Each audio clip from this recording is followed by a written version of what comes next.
que ce soit en matière de droits santé sexuelle et reproductifs, en matière de planification familiale, sur mon propre corps, dans l'éducation de la famille, même dans la société. Ce projet m'a tout d'abord permis de briser ma timidité et ça m'a aussi permis de connaître mes droits en matière de social. En tant que jeune évaluatrice, je suis devenue une personne référente, tant au niveau des jeunes interviewés qu'au niveau de ma communauté et même de ma famille. Et j'ai acquis des compétences en écoute, ce qui m'a permis de résoudre certains défis, tels que la mise en confiance des jeunes. Et collectivement, ça m'a permis de créer des liens très forts avec d'autres jeunes filles qui travaillent dans les mêmes thématiques que moi.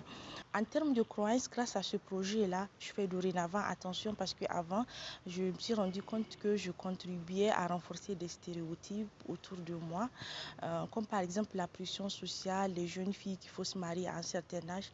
Et maintenant, je sais qu'il faut le mariage est un choix, il faut se marier quand on le veut, quand on se sent tout simplement prête. Je peux désormais utiliser les acquis, les techniques que j'ai appris grâce au projet On doit agir et m'approcher de ces décideurs politiques, de ces autorités et essayer de faire des plaidoyers pour avoir une suite favorable.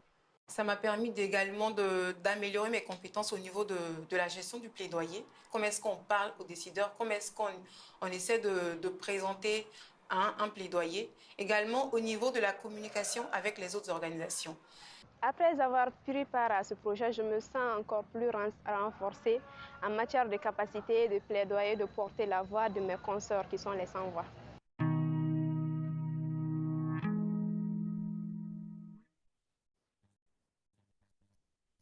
Donc voilà, c'était juste une petite vidéo introductive du projet donc ChangeLab, à la fois pour illustrer la diversité des territoires sur lesquels le projet a eu lieu, et aussi la diversité des changements, des cheminements, des profils qui ont été impactés par ce projet. Alors, juste déjà, j'aurais dû commencer par la base qui est me présenter. Donc, je suis Kayassi, je suis coordinatrice plaidoyer à Afrique de l'Ouest pour Equipop, et du coup, j'aurai le plaisir de faciliter cet événement aujourd'hui. Juste quelques mots pour dire dans quelle dynamique s'inscrit le projet ChangeLab. Le projet ChangeLab, c'est un projet de 3 ans dans lequel ont été mobilisées 22 organisations du réseau Alliance Droit et Santé, 22 organisations sur 6 pays, mais aussi d'autres organisations qui ne sont pas membres du réseau, mais qui ont pu s'impliquer dans cette dynamique en vue de l'empouvoirment des jeunes sur la question des DSSR. Donc l'idée, c'était à la fois de renforcer les capacités des organisations de la société civile, accompagner et développer des initiatives innovantes dans le but d'une mobilisation sociale et politique autour des droits à la santé sexuelle et reproductive et de la planification familiale. Aujourd'hui, nous allons avoir un panel à la fois en présentiel et en digital, puisque nous avons des PTF avec nous en ligne. Et l'idée, ça va être de discuter un peu de l'impact de ce projet, discuter de pourquoi de l'empouvoirment des jeunes, qu'est-ce que ça apporte à la fois à titre individuel pour ces jeunes et ces personnes parfois en situation de vulnérabilité, et d'essayer de replacer cet enjeu de faire porter leur propre voix dans les instances de décision et faire en sorte qu'ils puissent porter leur propre message et influer sur la définition des programmations, notamment politiques. Donc, je ne suis pas censée parler beaucoup, je parle beaucoup là. Donc, je vais je vais présenter nos différents panélistes qui sont présents avec nous aujourd'hui. Donc, nous avons Shamsia, Mahaman Sani Ali, qui nous vient du Niger et qui est membre de l'organisation de la cellule nigérienne des jeunes filles leaders, qui est médecin, féministe activiste en DSSR et coordinatrice de Global in Women Health au Niger. Nous avons aussi Mariette, qui nous vient tout droit du Bénin, qui est directrice exécutive du ROALGEF, donc Réseau Ouest africain des jeunes femmes leaders, qui a une expertise en genre et inclusion sociale et en DSSR. Pardon.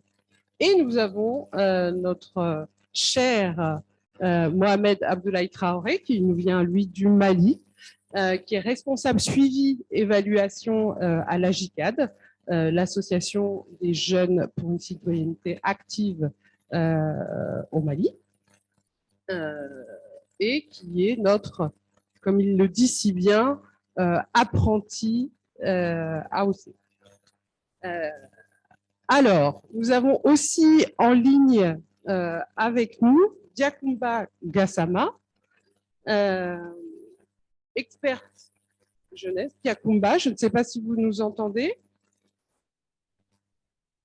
Je vous entends très bien. Bonjour. Bonjour, bienvenue à vous.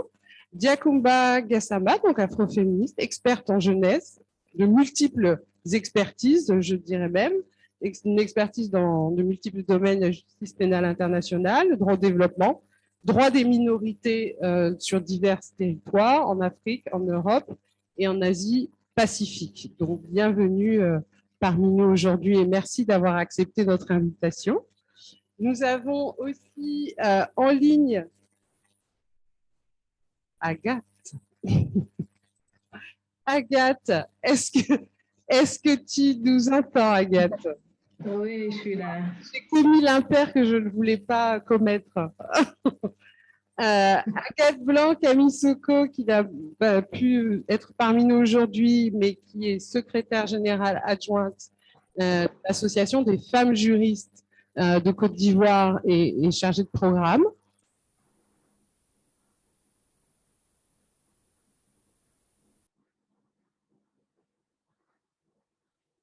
Là, j'entends pas. Oui, il semble qu'on a perdu. Ah, voilà. Tu m'entends, Agathe, là? Voilà, c'est revenu. Là, c'est bon. Donc, je te présente. Je ne sais pas si tu as entendu. Donc, je disais Agathe Blanc-Camisoko de Côte d'Ivoire, secrétaire générale adjointe de l'Association des femmes juristes de Côte d'Ivoire et chargée de programme aussi dans cette.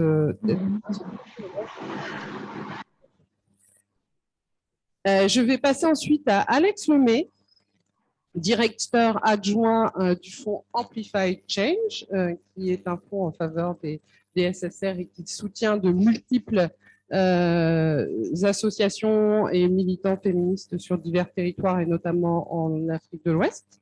Bonjour Alex. Est-ce que vous nous entendez? Loud and clear. Thank you very much. Hi, Alex.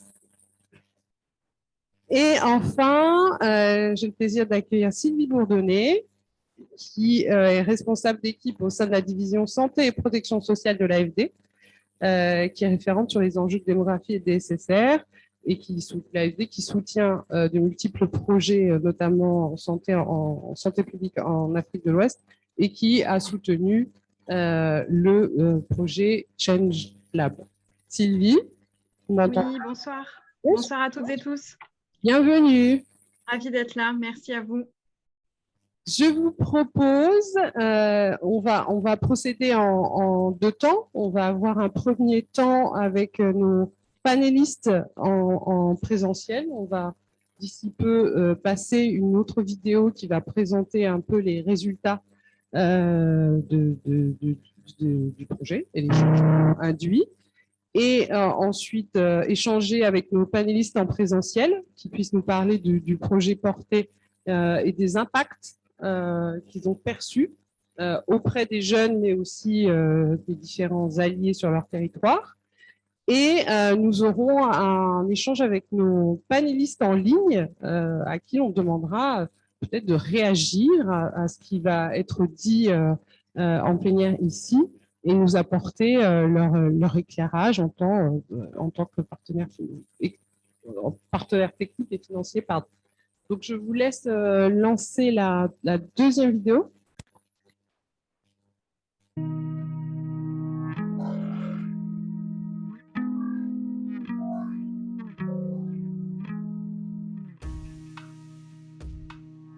projet Wamal Elegundaouni a permis de pouvoir impliquer les jeunes dans les instances de rédaction de projets ainsi que dans les instances de mobilisation de ressources. La solution qu'on a imaginée, l'outil Scorecard a été l'élément clé pour mettre en lumière les vraies réalités des jeunes. Tous les retours d'expérience des patients que nous avons pu avoir sur l'outil Scorecard nous ont permis de faire une cartographie des meilleurs centres d'accueil des jeunes. Le projet Wamal Elegundaouni a permis d'obtenir 30 millions de francs CFA en moins de 15 mois, avec la forte mobilisation d'acteurs et d'actrices multisectoriels de la société civile qui ont travaillé ensemble. Ce projet a permis le renforcement de la capacité de 15 jeunes filles expertes en droit de la santé sexuelle et reproductive et aussi en leadership. Grâce à ce projet également, ces 15 jeunes filles expertes ont eu à élaborer un argumentaire dont les 30 alliés du projet se sont appropriés et comptent l'utiliser dans leurs actions. C'est grâce à cette approche innovante qui fait des premières concernées, les actrices du changement, que nous sommes parvenus à de tels résultats. Dans la mise en œuvre de ce projet Sandayafo, nous avons eu à réaliser une campagne digitale, une campagne radiophonique et un événement mobilisateur. On a vu que les jeunes avaient besoin de l'information. Nous, on est repartis dans les établissements pour prendre les numéros WhatsApp des jeunes, des élèves, pour former des groupes WhatsApp afin de pouvoir transmettre de l'information de qualité et avoir un créneau pour pouvoir échanger, discuter.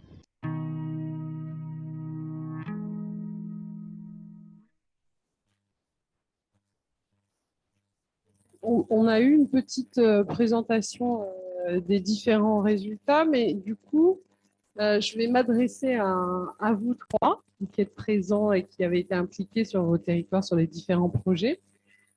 Pour avoir une question peut-être capitale et centrale au regard de ce qui vient d'être dit, selon vous, en quoi les jeunes sont des acteurs et des actrices clés de changement? Alors, par qui je commence?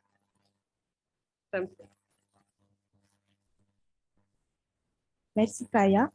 Tout d'abord, je suis très heureuse de participer à ce panel aujourd'hui avec vous. Alors, les jeunes sont des acteurs clés du changement pour plusieurs raisons. Tout d'abord, sur un plan normatif, les jeunes ont le droit de se faire entendre. Ils ont le droit qu'on respecte, qu'on prenne en compte leur point de vue. Ils ont le droit d'influencer et de participer au changement, que ce soit sur le plan local, national ou international.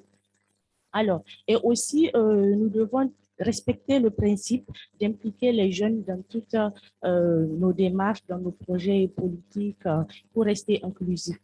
Alors, au-delà de la perspective normative, nous avons aussi un volet opérationnel. On a constaté que les jeunes représentent une couche assez significative. Il y a un taux très élevé de jeunes et généralement nos thématiques concernent directement ces jeunes-là. Nous ne pouvons pas élaborer des projets, des programmes et penser avoir des résultats sans cette couche-là qui est très importante. Et l'autre chose, c'est que les jeunes, ils sont très agiles, ils ont une rapidité assez élevée. Ils sont très énergétiques, ils sont très positifs, ils sont aussi soucieux du bon résultat surtout. Ils sont très novateurs. Et aussi, si nous les impliquons dans nos projets, ils vont aussi développer des capacités qui feront en sorte qu'ils vont accélérer le changement. Et l'autre chose aussi, si nous voulons vraiment de la pérennité dans nos projets, nous avons intérêt à mettre les acteurs clés, les principaux concernés au centre de nos programmes et projets pour espérer avoir une durabilité. Je te remercie. Je ne sais pas si ça marche, voilà. Alors, les jeunes acteurs de changement, tout simplement parce que les questions que nous traitons aujourd'hui, ce sont ces jeunes-là qui sont au cœur de ces problématiques-là.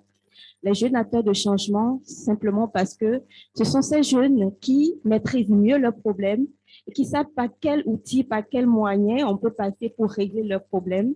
les jeunes acteurs de changement, parce que ce sont ces jeunes qui finalement produisent des résultats, qui vont vers leur père pour les sensibiliser, qui vont vers les acteurs au niveau communal, national, pour pouvoir porter la voix de ces jeunes autres qui n'ont pas l'opportunité de pouvoir se faire entendre.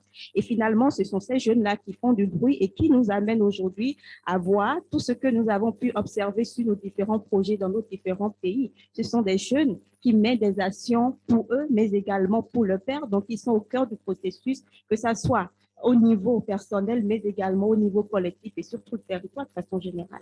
Merci. OK, merci bien. Pour moi, les jeunes sont les acteurs du changement parce qu'on constitue déjà 60% de la population en Afrique. Alors, en nous faisant confiance, on pense qu'on peut réaliser des bonnes choses. Chaque fois, on a vu que les décisions sont prises à la place des jeunes, ou bien ce sont les plus adultes qui représentent les jeunes par rapport au niveau décisionnel. Alors, on a constaté aujourd'hui, avant qu'on prépare notre avenir, je pense bien les jeunes sont le présent. Nous sommes le présent d'abord, avant d'être le futur qu'on nous dit chaque fois. Alors, pour moi, les jeunes sont les acteurs du changement.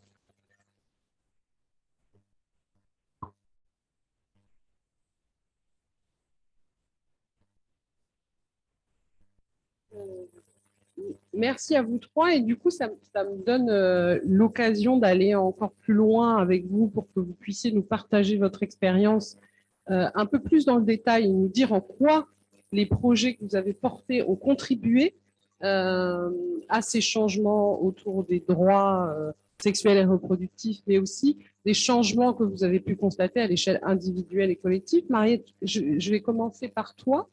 L'approche qui a été choisie autour de « On doit agir », dont tu vas nous parler, a mis la photo et le dessin comme outil de revendication politique. Donc, j'aimerais que tu puisses nous dire comment les jeunes peuvent développer des actions collectives à partir de ces supports, notamment visuels, pour accélérer les changements politiques et ça en faveur d'une meilleure qualité de service, notamment des SSR, parce que c'était l'axe que vous avez choisi de développer. En effet, au Bénin, on a exécuté le projet « On doit agir » en consortium avec le scoutisme béninois et les jeunes volontaires pour la santé. Bien sûr, c'est le réseau ouest-africain des jeunes femmes leaders. Et ce projet nous a permis vraiment de mobiliser les jeunes dans 4 communes du Bénin, avec cette particularité que les jeunes ne proviennent pas d'autres localités, mais des communes d'intervention. Ce qui a permis à ces jeunes-là d'être renforcés sur beaucoup de notions, hein, que ce soit les DSSS de façon générale, mais les outils numériques que nous avons à notre disposition pour davantage toucher les jeunes à l'interne, mais également des décideurs. C'est ça justement qui a permis que nous avons pu mobiliser autour de nous beaucoup de jeunes au niveau de ces 4 communes, mais également au plan national, où l'outil que nous avons priorisé, c'est, on a parlé beaucoup plus de photo voice, c'est-à-dire que les jeunes ont été appelés à identifier des problèmes de leur commune en termes de jouissance de leurs droits en DSSR à travers des photos, à travers des dessins. Je crois que la COVID aussi a beaucoup plus favorisé aussi la chose parce que les jeunes aussi étaient vraiment, je dirais, assez disponibles à le faire. Ce qui nous a permis d'avoir beaucoup d'images qui n'est que l'image ou, si vous voulez, la photographie des besoins en termes de santé sexuelle des adolescents et jeunes dans ces communes-là, mais qui reflète, je dirais, l'image des besoins de façon générale des adolescents et jeunes du Bénin. Alors, ces mêmes jeunes, grâce à ces outils qui ont servi d'évidence, ont pu aller au contact, je dirais, des décideurs, que ce soit au niveau communal, mais également au niveau national, pour porter la voix, non seulement leur voix, mais également la voix, comme je l'ai dit, d'autres jeunes qui n'ont pas toujours l'opportunité de se faire entendre. Et du coup, les autorités, que ce soit au niveau des mairies, que ce soit au niveau des ministères, ont reçu ces jeunes-là sur la base, voilà, de ces évidences qui, je dirais, restent palpables tout simplement parce que c'est du vécu, c'est les réalités des adolescents et jeunes qui ont été matérialisées par ces photos et par ces dessins.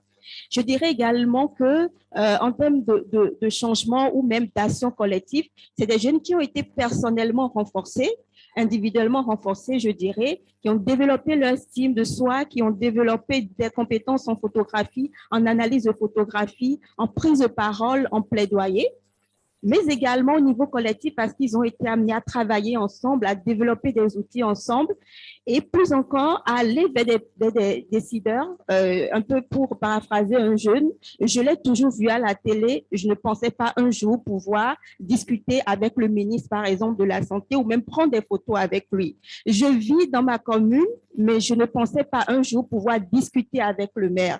Je crois que ça fait partie des résultats les plus probants que nous avons pu obtenir, qui montrent tout simplement que les jeunes ont un rôle de choix à jouer dans leur commune, dans la société de façon générale. Et quand on leur donne l'opportunité, les moyens, je vous assure qu'ils sont assez extraordinaires, non seulement de façon personnelle, parce qu'ils arrivent vraiment à répondre à ce besoin des attentes vis-à-vis d'eux, les questions essentielles qui se posent. Est-ce que je peux faire ci? Est-ce que je peux rencontrer ça? Ça dope leur confiance en eux, mais également sur le plan territorial, parce qu'on voit des acteurs, des jeunes aujourd'hui qui ont cette capacité-là à discuter avec les maires.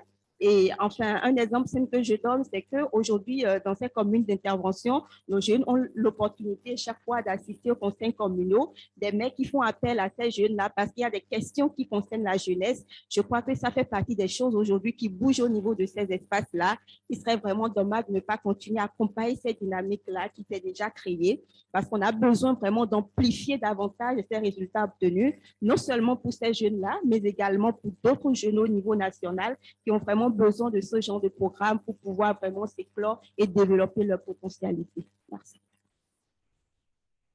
Pour cet enthousiasme et cette description de ce que vous avez pu initier au Bénin.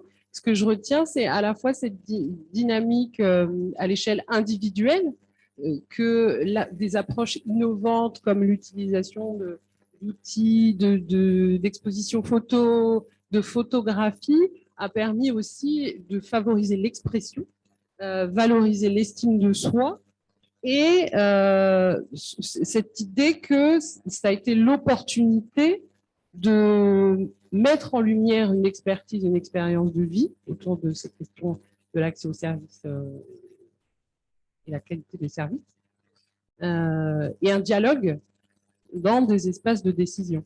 Donc, exactement, exactement. Et si vous permettez très rapidement aussi, je crois que enfin, je parlerai beaucoup plus d'évidence aussi, c'est que très souvent, nous avons à notre disposition des outils qu'on ne pense pas pouvoir nous servir. Et c'est justement ce que les jeunes ont révélé à travers cet outil-là que nous avons utilisé. Et pourtant, on a des téléphones, mais on ne pensait pas un jour pouvoir nous en servir pour revendiquer nos droits. C'est également pouvoir leur dire vraiment de faire preuve d'imagination, d'innovation pour se servir des outils qu'ils ont à leur portée pour véritablement se faire entendre. Et parfois, nous avons en face des décideurs qui ne demandent que ça, qui ont envie d'impliquer les jeunes, qui ne savent pas trop comment pouvoir le faire, ou qui ont peur de le faire parce qu'ils se disent est-ce qu'ils peuvent. Et quand ils écoutent cette jeunesse-là dynamique, avec l'envie, la rage qu'il faut, ils se retrouvent peut-être plongés également dans leurs années d'adolescence ou de jeunesse où ils revendiquent et finalement ils se disent ok, pourquoi ne pas donner la chance à la jeunesse. Voilà. Merci Mariette. Je vais me tourner vers Agathe. Agathe, est-ce que tu m'entends? Je t'entends d'ailleurs. Agathe, je vais me tourner vers toi autour du projet Ma Réalité que vous avez mené en Côte d'Ivoire. Ça fait écho aussi à ce que vient de dire Mariette. Je me tourne vers toi parce que vous avez travaillé autour de la question des services et de la qualité des services. Je voudrais que tu me dises un peu dans cette dynamique participative et cette question de la démocratie sanitaire, est-ce que selon toi les jeunes sont légitimes à auditer, et tu vas comme ça pouvoir nous dire un peu quel a été le process du projet, auditer la qualité des services, et est-ce que leur voix aujourd'hui peut compter sur ces questions? Merci beaucoup, Kaya. Bonjour à toutes, bonjour à tous. Effectivement, le projet m'a été au-delà, même quand je vois toutes ces vidéos qui retracent un peu les résultats du projet Change Lab dans sa globalité. Je pense qu'on peut répondre par l'affirmative, et puisque de toute évidence, les jeunes savent mieux que quiconque ce dont ils ont besoin. Donc, ils ont de facto cette légitimité. Mais au-delà, il faut pouvoir activer certains leviers, sinon remplir certaines conditions pour que cette légitimité soit véritablement garantie. Et c'est ce que le projet Ma Réalité en Côte d'Ivoire a démontré. Ce projet qui a été mis en œuvre par l'ONG, en consortium avec l'ONG ASAPSU et l'ONG MESI et bien entendu l'Association des femmes juristes de Côte d'Ivoire.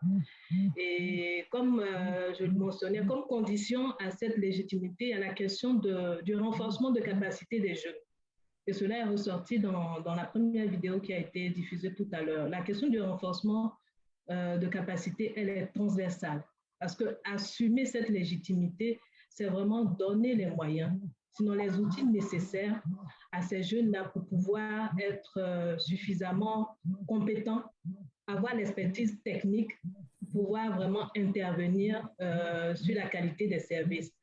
Et avoir cette légitimité dont on parle. Et c'est ce que le projet Ma Réalité a réussi à faire en associant les jeunes déjà en amont dans la formulation du projet, en renforçant les capacités des jeunes en matière de DSSR. On parle beaucoup de DSSR, mais ce n'est pas toujours évident pour tous ces jeunes avec lesquels nous travaillons, d'avoir les notions exactes sur les questions de droit et santé sexuelle et reproductive, et avoir les notions exactes sur la question les critères de la qualité des services en matière de santé. Et c'est ce que le projet Ma Réalité a fait.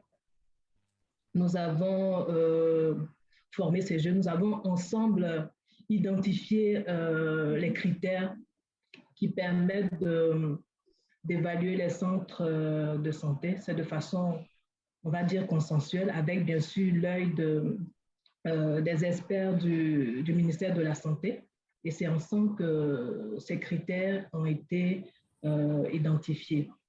Ce qui est important aussi à retenir, c'est que dans cette phase d'empouvoirment des jeunes, les jeunes savent, grâce au projet Ma Réalité, les jeunes savent aujourd'hui ce à quoi ils ont droit effectivement.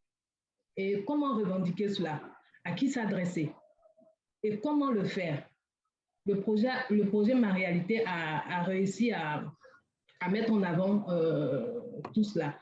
Et ce qu'il faut retenir aussi dans le cadre du projet Ma Réalité, ça a permis aux jeunes de pouvoir comprendre le système de l'intérieur.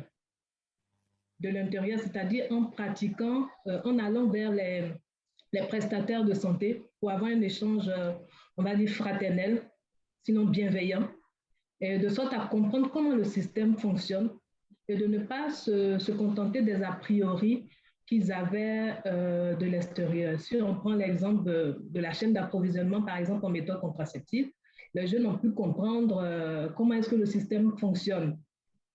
Si on prend la question de l'accueil, par exemple, l'accueil qui est offert dans les centres de santé, les jeunes aujourd'hui savent qu'en amont, tous les prestataires de santé reçoivent une formation sur ces aspects-là. Maintenant, c'est dans la pratique que les problèmes se posent. Donc, c'est vraiment à travers ces échanges-là qu'ils ont pu développer cette approche-là. Et une fois que ces conditions-là sont réunies, je veux dire le renforcement de capacité, l'implication des jeunes, la formation, ils sont plus à l'aise et ils ont toute cette légitimité-là pour pouvoir intervenir sur les questions relatives à la qualité des services, notamment à l'audit social, comme ça a été le cas dans le cadre du projet Ma Réalité. Et également, ce ce qu'il faut mettre en avant aussi, c'est la démarche que nous avons utilisée avec les jeunes, parce que c'est sûr qu'il y a eu des difficultés dans le cadre de l'évaluation de ces centres-là. Personne n'est à l'aise de se mettre dans la posture de personne à évaluer. On n'est jamais à l'aise quand on doit être évalué. Donc, il y a certains prestataires qui n'étaient pas vraiment à l'aise. Mais on a réussi avec les jeunes à pouvoir faire comprendre à ces prestataires-là que c'est dans le cadre de l'amélioration des services. Ce ne sont pas les personnes qui sont évaluées, mais c'est vraiment le service qui est offert. Et in fine, je pense qu'à titre d'exemple, aujourd'hui, on a comme résultat une collaboration entre ces jeunes-là et les prestataires. Et cette collaboration est démontrée par des images, sinon des photos qu'on reçoit, sinon des témoignages aussi de certains jeunes qui sont contactés par des prestataires pour qu'ils puissent les accompagner dans les sensibilisations qu'ils sont en train de mener dans les différents centres de santé. Donc aujourd'hui, ces jeunes-là, cela confirme la légitimité qu'ils ont. Ce sont des personnes référentes. Et aujourd'hui, je pense qu'il est de notre responsabilité de pouvoir conserver, je termine par là, maintenir ce dialogue-là. Parce qu'on a accompagné ces jeunes et ce n'est pas le moment de les lâcher. Parce que le changement qu'on recherche, c'est vraiment dans la durabilité. Ce n'est pas un changement qui est instantané et puis bon, on passe à autre chose. Pour que ça puisse s'inscrire dans la durabilité, il faut que ce dialogue soit maintenu et qu'on puisse garder le contact avec ces jeunes pour que les générations à venir soient meilleures. Donc, c'est sur ces mots que je termine et je reste disponible pour d'éventuelles questions. Merci. Merci beaucoup, Agathe, d'avoir souligné cet enjeu du temps et que les changements nécessitent du temps et que ce qui a été impulsé aujourd'hui dans ce dialogue au travers Ma Réalité, ce renforcement de capacité, cette méthodologie autour de l'audit social, puisque c'est ce qui a été quand même développé, cette méthodologie d'enquête, légitimer la voix des jeunes dans cette évaluation des services. Cette dynamique mérite d'être poursuivie dans un travail de dialogue permanent, à la fois entre les jeunes, les prestataires de services, mais aussi les autorités. Du coup, je vais me tourner maintenant vers Mohamed, qui va nous parler de son expérience au Mali. Le projet initié au Mali s'intitulait « Ma santé, mon droit ». Et l'idée, dans cette même dynamique, a été, et tu vas nous en parler plus en détail, de faire en sorte de faire émerger la voix de jeunes en situation de vulnérabilité et de développer à la fois leur capacité. Je te laisse développer davantage. Merci beaucoup de m'avoir donné la parole pour pouvoir m'exprimer sur ce panel. Je remercie beaucoup les organisateurs pour l'initiative et je félicite aussi les autres panélistes pour la qualité de leur présentation. Comme vous l'avez si bien dit, notre projet s'appelait « Ma santé, mon droit », qu'on le dit généralement en Bambara, « Neka Kenea, Neka Ake ». C'était un projet qui était sur 20 mois qu'on a exécuté à Bamako, au Mali, disons. Et ce projet prenait en compte plusieurs entités, mais surtout focalisé plus sur les jeunes qu'on appelait les sans-voix. Et ces sans-voix étaient composés de plusieurs couches de la jeunesse, surtout des personnes marginalisées par la société. Il y avait les enfants de la rue qui faisaient partie et il y avait les enfants aussi les adolescents et jeunes vivaient avec VIH-Sida et aussi des enfants qui sont des aides ménagères dans nos différentes localités et aussi des enfants qui ont suivi toute forme de violence basée sur le genre. Alors, c'était 30 jeunes qui étaient réunis, mais pour pouvoir matérialiser ça et renforcer ces capacités pour qu'ils puissent changer leur façon de faire et connaître leurs droits. Et il y avait des alliés aussi qui étaient à côté pour pouvoir soutenir ces personnes. Et ces alliés étaient composés des communicateurs traditionnels, des journalistes et blogueurs qui avaient la lourde tâche aussi de pouvoir amplifier leur voix à un niveau dont eux-mêmes ne pensaient pas que leur voix pouvait partir là-bas. Et comme je l'ai si bien dit, il y avait des journalistes aussi. Et aussi, pour émerveiller tout ça, on avait aussi l'entité aussi des coachs. Et ces coachs-là aussi venaient en appui pour pouvoir renforcer ces enfants. Alors, pour l'exécution de ce projet, à un moment, on a été handicapé par l'arrivée du coronavirus.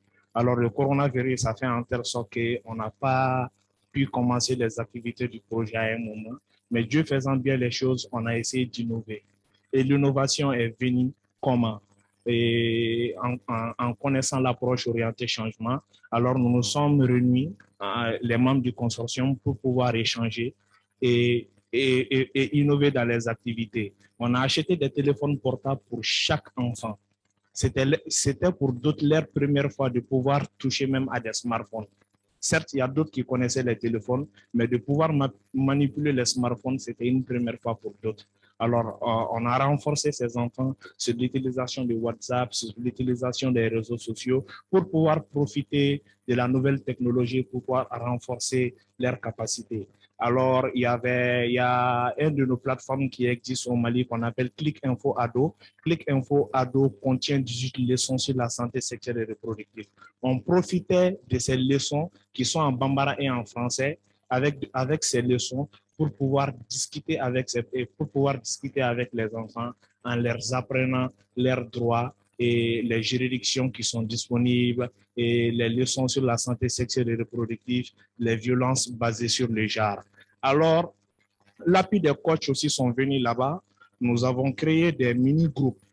Chaque enfant était coaché par des coachs. Et ces coachs-là, on avait des critères pour pouvoir les désigner.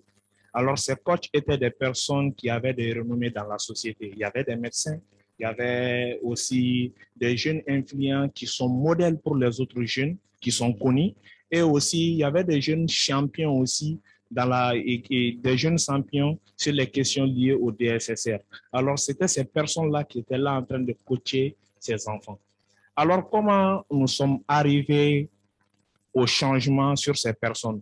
Au début, c'était des personnes même qui avaient des difficultés pour pouvoir discuter même entre eux. À plus forte raison de venir dans des ateliers pour pouvoir échanger avec les autres.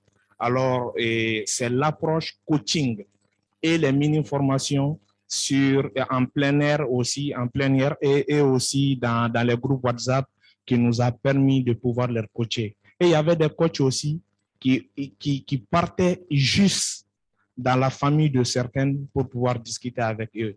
Et aussi la construction aussi de leur histoire, le partage de leur histoire entre eux a motivé plusieurs personnes aussi à avoir confiance en eux et à connaître aussi qu'ils ne sont pas les seules personnes à avoir des problèmes. Alors, il y avait d'autres aussi qui avaient des problèmes similaires entre eux.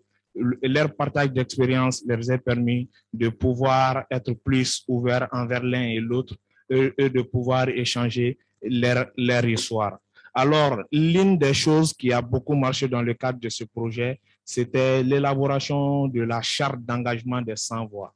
Alors, la charte d'engagement des 100 voix a été élaborée, pas par l'équipe projet, mais surtout avec les jeunes en prenant leurs préoccupations. Parce que surtout, ils ont été à renforcer sur les lois nationales et les lois ratifiées par le Mali.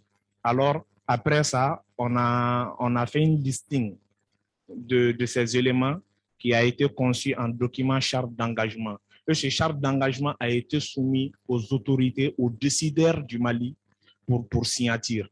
Et l'un des résultats aussi de ce projet, ça a été l'organisation du grand dialogue. Ce grand dialogue faisait face à face entre décideurs et les jeunes.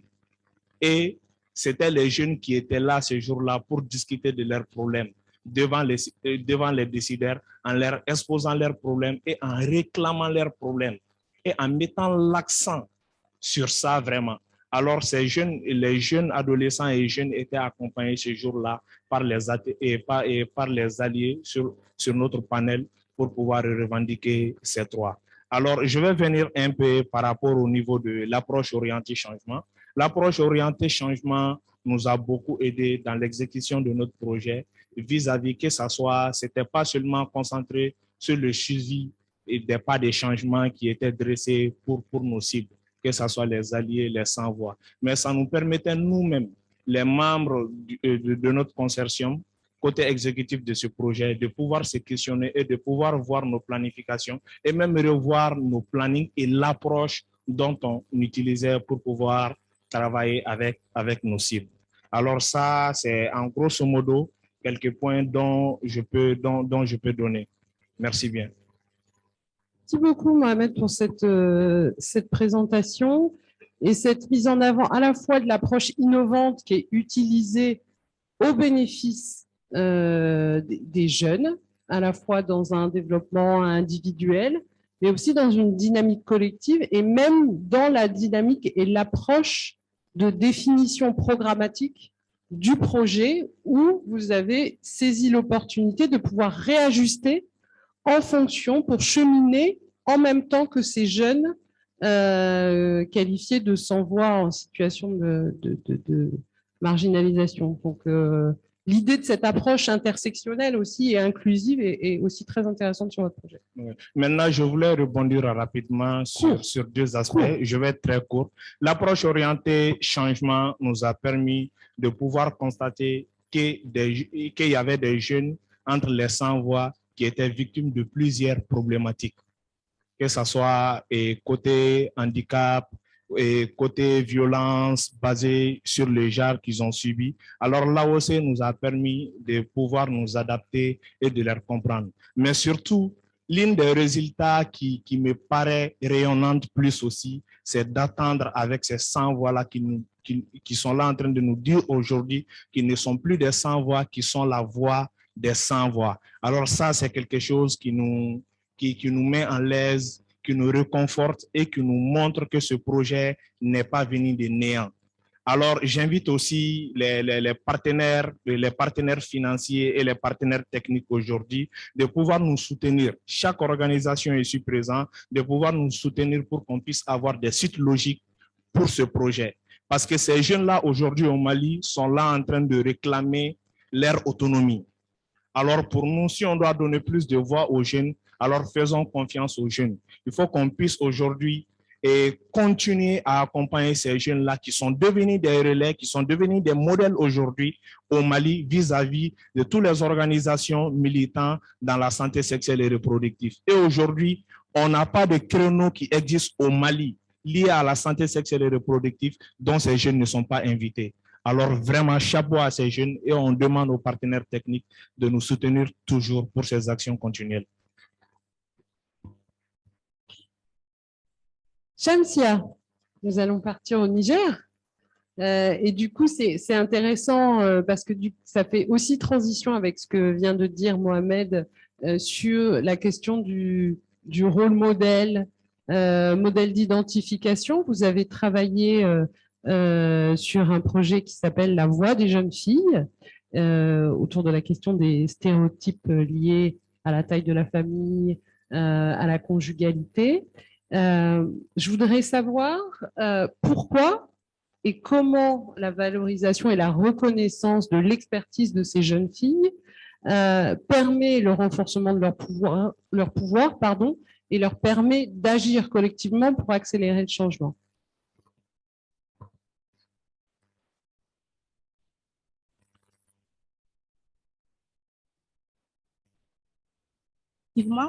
Notre projet intitulé La Voix des jeunes filles, dont l'objectif visait à construire un discours progressiste sur les questions de natalité, de conjugalité et sur la taille de la famille. C'est un projet qui a été porté par les jeunes filles et pour les jeunes filles. Alors, effectivement, la valorisation et la reconnaissance de ce pool de ces jeunes filles-là permettra d'accélérer le changement. Premier niveau, c'est que au sein du processus de la mise en œuvre du projet, les jeunes filles qui représentaient le pool des filles expertes ont développé des capacités à pleinement exploiter leur potentiel, en sens où elles sont clairement capables aujourd'hui de prendre la parole en public, de défendre leur point de vue et de pouvoir se faire entendre. Aussi, avec le développement de la confiance en soi, ça renforce le leadership transformationnel de ces jeunes filles-là. Ainsi aussi, le fait d'être en groupe fait en sorte qu'elles ont tissé des relations assez interconnectées et elles se sentent complémentaires. Ça renforce leur pouvoir d'agir en groupe, de porter un projet et de pouvoir le défendre ensemble. Et aussi, au sein de l'expérience, à travers le pool des filles expertes, il s'est développé une véritable sororité. Et c'est une chose nouvelle dans notre contexte de voir des jeunes filles réunies autour d'une thématique qui les concerne directement et pouvoir mener des actions pour avoir des résultats positifs. Alors, aujourd'hui aussi, ces jeunes filles-là sont devenues de référence dans le sens où elles sont consultées pour leur expertise, pour leur expérience sur ces thématiques-là dans plusieurs domaines, notamment dans des forums, dans des conférences, des consultances dans ces thématiques-là et carrément des opportunités de travail pour certains d'autres. Aussi, il y a une chose aussi qui est très, très intéressante, c'est que ces jeunes filles-là, ce sont les pionnières à porter un discours progressif sur ces questionnaires-là. Et c'est la première fois au Niger qu'une thématique axée sur les DSSR touche directement les questions de déconstruction des mythes autour des questions de natalité, de conjugalité et de taille de la famille. Aussi, au sein de la mise en œuvre de ce projet-là, le fait d'impliquer les principales concernées dans le projet a fait qu'on a eu de meilleurs résultats. Car aujourd'hui, qui mieux que les jeunes filles, qui mieux que celles-là qui vivent les problèmes-là, peuvent mener des combats, prendre le problème à cœur pour avoir des résultats. Et le fait que les filles soient impliquées dès la phase de conception du projet, la mise en œuvre et la capitalisation a fait en sorte qu'elles se sont vraiment appropriées le projet et elles ont développé des capacités qui sont aujourd'hui clairement visibles. Et aussi, il y a aussi une autre chose nouvelle dans notre contexte, c'est que durant le renforcement des capacités de ces jeunes filles-là, elles ont appris une approche innovante qu'on appelle l'approche par le droit. C'est la première fois au Niger qu'il y a des jeunes filles qui sont compétentes, qui sont porteuses de cette compétence-là.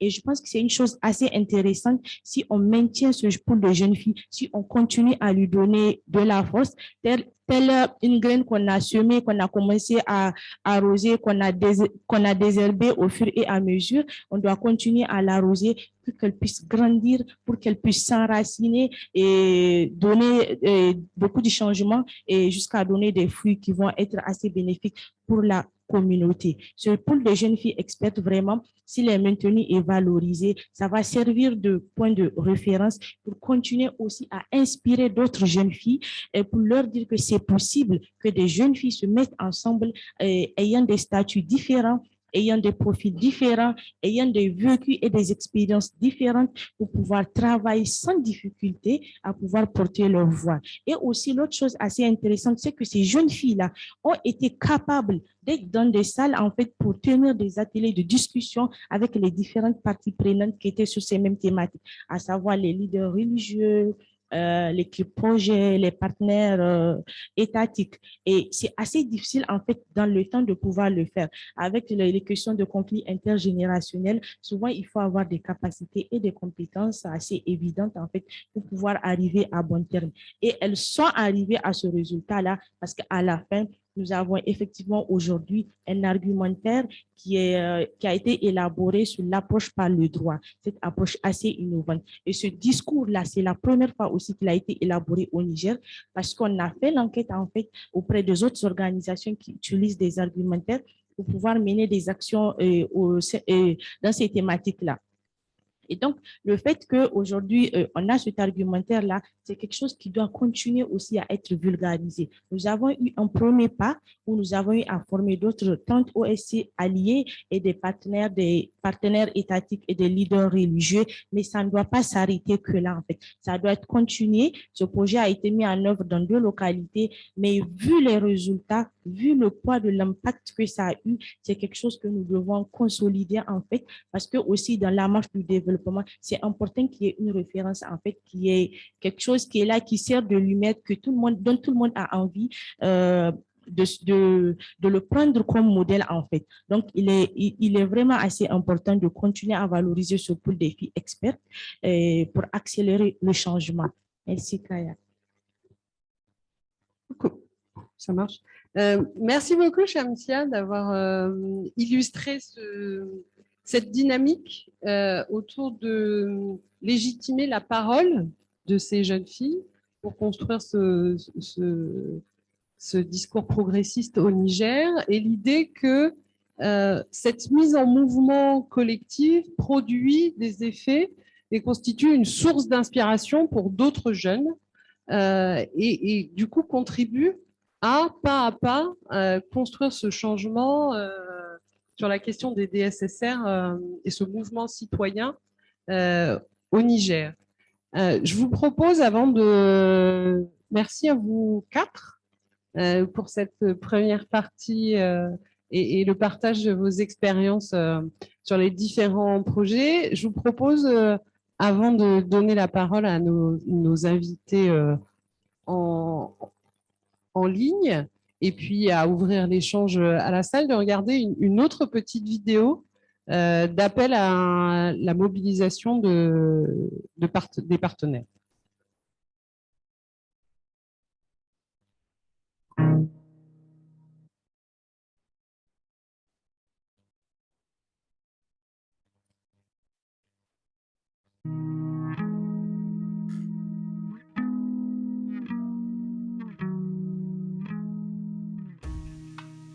Je souhaite particulièrement que ce groupe ne soit pas dissous. On a traversé beaucoup d'événements ensemble, entre nous sans voix. J'aimerais que ce groupe ait de l'avenir, une vision parfaite, qui sera là pour aider les autres sans voix comme on nous a aidés, à les faire sortir de leur cachette, à ne plus avoir honte d'eux, de leur histoire, de leur vécu, à sortir de leur cocon, à avoir confiance à eux. C'est ce que j'aimerais. Je suis fille experte du projet Change Lab, la voix des jeunes filles. Un projet qui a vu l'implication effective des filles de la conception à la capitalisation pour porter la voix de leur père, qu'elles soient en zone urbaine ou en zone rurale, ce qui a permis la réussite de ce projet. Nous appelons les partenaires techniques et financiers à investir davantage sur ce genre de projet afin d'élargir et reproduire pour un changement massif de mentalité. Afin de réaliser l'intégrité des projets innovants en faveur de la santé des jeunes et de répondre aux besoins urgents de ces derniers, nous avons encore besoin de soutien et de financement supplémentaires pour implanter des dynamiques de changement pérennes en faveur des droits et de la santé sexuelle et reproductive des jeunes. En tant que jeune, je pense qu'il est important d'investir dans les projets qui mettent les jeunes au cœur de leur stratégie parce que toutes les parties prenantes en bénéficient. Nous, les jeunes, avons nos compétences qui sont renforcées. Nous pouvons travailler dans la communauté. Nous pouvons travailler pour des politiques publiques en faveur des jeunes. Et au-delà de ça, lorsque les organisations, les bailleurs ne sont pas dans la communauté, nous avons la capacité de faire pérenniser les actions parce qu'une fois que les compétences sont acquises, elles peuvent être utilisées dans la communauté par les jeunes.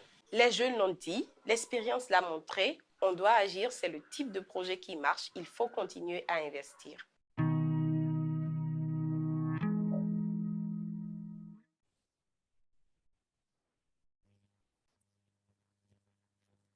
Alors, du coup, je vais me tourner vers Alex Lemay, Sylvie Bourdonnais et Diakoumba Gassama. On a entendu beaucoup de choses très riches sur ce premier panel. J'ai envie de vous poser une question un peu commune à chacune d'entre vous, qui est qu'est-ce que ça vous inspire, ce que vous avez entendu des panélistes, mais aussi des témoignages vidéo sur cette question de l'empouvoirment des jeunes pour une approche transformative des DSSR. Qu'est-ce que ça vous inspire en tant que PTF et qu'est-ce que ça vous inspire aussi par rapport à votre positionnement de manière générale? Voilà. Alors du coup, je vais peut-être faire dans l'ordre de présentation, peut-être commencer par Diakoumba, Alex, et puis après vous Sylvie, ça vous va comme ça? Parfait. Merci beaucoup. Vous m'entendez? Oui, on vous entend très bien. Parfait. Alors, je voudrais vous remercier vraiment, aussi bien les organisateurs et organisatrices que des jeunes qui ont pris la parole et qui travaillent âprement et durement dans ce projet. Je voudrais tout d'abord faire une petite précision, c'est que je ne suis pas là en ma qualité de PTF, mais en ma qualité vraiment d'allié des jeunes et des activistes depuis une quinzaine d'années. En effet, la fondation pour laquelle je travaille, la fondation Hewlett, soutient Equipop et d'autres acteurs du monde de la santé et de la reproduction. Moi, je travaille dans le programme sur la transparence, la participation et la gouvernance. Donc, c'est ma collègue Althea qui, d'habitude, travaille avec vous. Je suis très, très heureuse. Vous avez demandé qu'est-ce que ça nous inspire.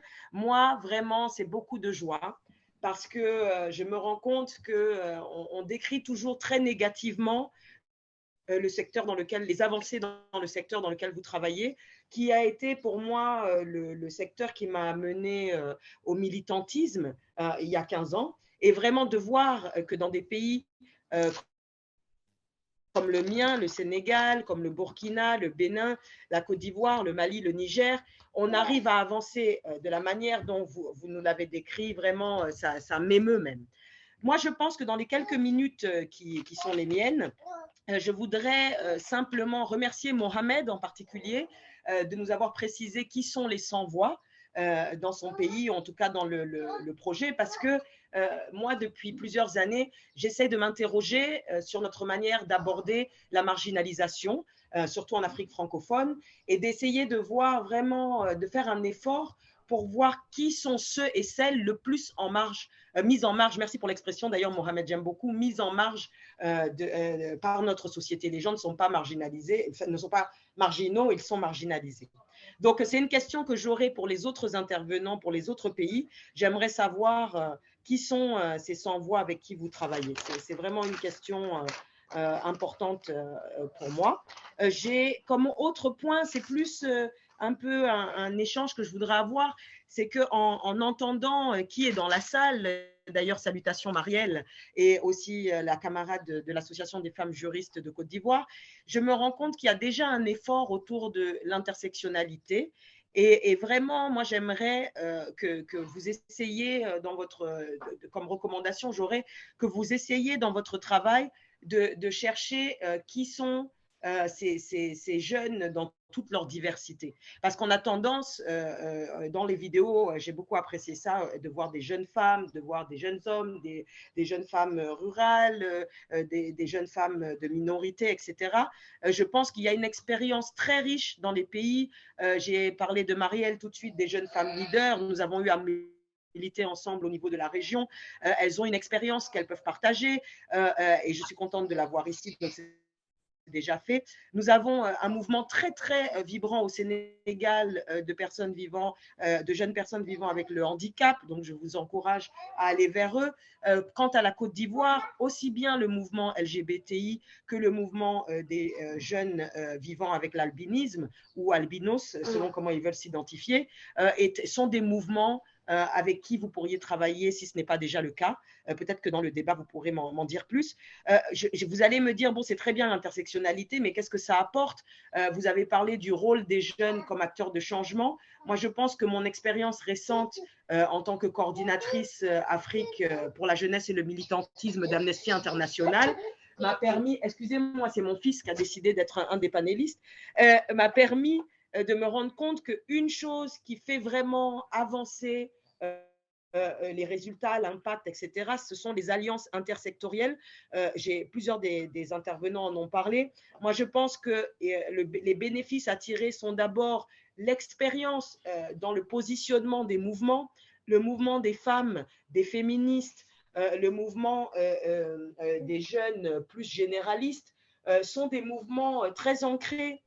Les syndicats sont très ancrés dans nos pays et ont déjà fait la route vers l'accès au domaine de décision. Donc, je pense que ce serait bien de travailler avec eux pour apprendre dans une dynamique évidemment non patriarcale et pas agiste. Il est hors de question que les tontons et les tantis vous prennent votre voix, mais je pense qu'ils ont des choses à vous dire. Il y a aussi une mise en commun qui peut être faite des différents points d'entrée pour faire avancer vos agendas. Et évidemment, avec les ressources, quelqu'un a parlé des fonds, la dernière vidéo en parlait, avec les ressources qui ont été transférées vers la lutte contre la COVID-19, je pense qu'il y a aussi des ressources à mettre en commun. Maintenant, je voudrais vous parler des questions qui fâchent, les questions qu'on cache sous le nom droit sexuel et santé de la reproduction. Mais je pense que ce sont vraiment les questions qui comptent. Je pense à l'éducation complète à la sexualité à la demande. Il y a une expérience parmi vous tous dans cette salle et en ligne de décennies. Donc, je pense qu'il est vraiment temps qu'on arrive à faire une proposition parce qu'on entend beaucoup dans nos pays de résistance. Mais je trouve qu'on ne fait pas encore assez pour déconstruire, l'une d'entre vous en a parlé, pour déconstruire ces clichés autour de ce que ça peut apporter. On nous dit que ça va ouvrir les vannes à un débridement au sein des jeunes et aux maladies. Moi, je pense qu'il faut réussir aujourd'hui. On a largement les capacités et le savoir pour montrer qu'au contraire, ça limitera les interventions futures. Ensuite, on a les pratiques traditionnelles néfastes. Je pense le Niger est là. J'espère que vous avez célébré, comme moi, il y a 3 jours, l'intervention de votre président, qui déjà à l'époque où il était ministre, s'est positionné fermement autour des questions de mariage d'enfants, par exemple, et de mariage précoce. Je pense qu'avoir un allié de cet acabit, c'est quand même quelque chose qui devrait peut-être vous avoir les axes que vous avez dans le projet du Niger. Enfin, comme autre question que je pense qui est vraiment importante et qui souvent est un peu difficile à travailler dans nos pays où c'est criminalisé, c'est les questions d'orientation sexuelle et d'identité de genre. Je pense qu'encore une fois, la Côte d'Ivoire, je vous encourage, mes collègues d'Amnesty International Côte d'Ivoire ont réussi à utiliser le vide juridique qui existe pour reconnaître que, quelles que soient nos pensées personnelles, religieuses, culturelles, nous devons reconnaître que la discrimination de certains d'entre nous sera la discrimination de nous tous. Donc, je vous encourage aussi dans ce domaine-là à démystifier ce domaine en sécurité, évidemment, parce que nous savons ce que nous encourons. Et enfin, comme dernier sujet qui fâche, entre guillemets, c'est évidemment l'avortement et l'accès au planning familial. Je pense que c'est un domaine dans lequel les jeunes sont particulièrement vulnérables. Nous voyons tous les jours dans nos pays les niveaux d'infanticide et les niveaux de mort pour cause d'interventions non médicalisées. Et l'exemple du Cap-Vert, Marielle a beaucoup travaillé avec nos collègues du Cap-Vert dans le cadre du réseau et le fait encore, de voir comment ils et elles sont arrivés à pouvoir faire avancer le pays autour de ces questions. Je pense que des pays comme le Burkina, le Sénégal et le Bénin pourraient très bien arriver à ce niveau-là. Je pense que je ne peux pas conclure en tant qu'ex-jeune, j'ai maintenant 41 ans, j'ai quitté Marielle et compagnie il y a 7 ans. Je pense qu'il est très important, on a parlé de redevabilité, de vous rendre compte que oui, vous faites des projets où vous renforcez vos capacités, où vous êtes maintenant des leaders d'aujourd'hui et pas des leaders de demain. Je pense qu'il ne faut pas hésiter à ouvrir les portes. J'ai beaucoup aimé le projet du Niger qui expliquait comment il y a maintenant toute une cohorte de jeunes femmes prêtes. Donc, une fois que vous atteignez vos 35 ans, comme le dit la Charte africaine de la jeunesse, n'hésitez pas à être des mentors et à partir et à laisser d'autres être les leaders d'aujourd'hui parce que vous le devez aux communautés que vous servez. Et si vous me dites, mais Diakoumba, qu'est-ce qu'on va devenir? Moi, j'ai la solution. Engagez-vous en politique. Les agendas tels que le vôtre sont des agendas qui n'avancent que quand on a un président, un ministre, et quand je dis un, c'est une aussi, ou un parlementaire ou une parlementaire ou des leaders locaux qui sont avertis. Et vous l'êtes. Il n'y a pas de raison pour que vous ne vous battiez pas comme vos collègues d'Afrique de l'Est et d'Afrique centrale, et même d'Afrique du Nord, en Tunisie, au Rwanda, au Kenya, en Ouganda, vous avez des quotas au sein des parlements pour que les jeunes aient des sièges réservés. Je ne vois pas pourquoi on ne pourrait pas le faire dans nos pays. Et vraiment conclure en vous disant mon admiration pour votre force en cette période si difficile et vraiment vous dire que les fonds dont quelqu'un parlait et les demandes que vous faites aux partenaires techniques et financiers, je vous encourage à les renforcer, ces demandes. Nous sommes aujourd'hui à une période où les fondations privées, telles que la mienne, telles que Ford Foundation, nous avons notre collègue de Amplify Change, nous avons des fondations qui ont opéré une transition importante, qui ont compris qu'aujourd'hui, il ne s'agit plus de faire des projets, il ne s'agit plus de dicter des agendas, il s'agit de laisser les experts et les expertes que vous êtes déterminer ce que vous voulez faire, de l'argent que nous vous confions, pas parce que c'est de la charité, mais parce que c'est quelque chose qui est naturel et normal. Et aujourd'hui, ce sont des fonds sans condition, ce sont des fonds sur le long terme, et ce sont des fonds qui sont aussi donnés dans une dynamique d'égalité, d'horizontalité et surtout de service. Nous sommes à votre service, donc utilisez-nous. Merci beaucoup. Je suis désolée si j'ai dépassé les 7 minutes, mais j'avais un petit agent terroriste avec moi qui me perturbait. Merci. Mais je crois que vous avez dépassé, mais vous avez apporté de riches contributions. Merci pour votre enthousiasme, votre soutien. Alors, je sais que vous avez adressé des questions aux panélistes en démarrage sur certains sujets, mais je vais peut-être les laisser réagir après. Vous avez noté. Vous répondrez à Diakoumba après, peut-être, pour pouvoir donner la parole à Alex et Sylvie Bourdonnais. Alex, je vous laisse la parole.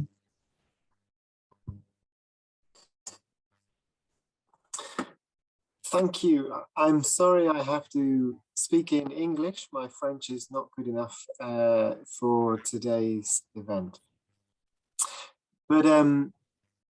But first, I mean, I want to talk about opportunity and I want to talk about a challenge as well. Please, just a minute, because it seems that there is a problem. They can't hear the translation. Shall I try again?